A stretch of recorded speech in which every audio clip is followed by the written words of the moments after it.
முருங்கைக்கீரையை ரொம்ப எளிமையாக செய்கிறதுக்குள்ள ஒரு முறையை சொல்கிறேன்.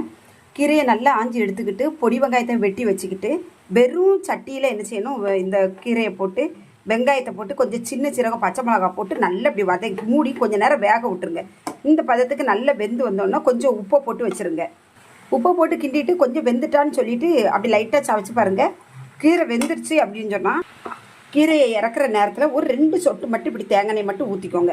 2 சொட்டு தேங்காய் மட்டும் கொஞ்சோல தேங்காயை ஊற்றி நல்லா இப்படி வதக்கி விட்டுக்கோங்க. நல்லா கம்மான்னு மணமாக இருக்கும். நம்ம நிறைய எண்ணெயை ஊற்றி வெங்காயத்தை போட்டு வதக்குன்னு அப்படியெல்லாம் வதக்க வேண்டாம். கீரை நல்லா வெந்த உடனே அப்படி இந்த துருவி வச்சுருக்கிற தேங்காவை உள்ளே போட்டுருங்க. உள்ளே நல்லா போட்டு இதையும் நல்லா கிண்டி விட்டுருங்க. இவ்வளவு தான் சூப்பரான கீரை ரெடி ஆகிட்டு.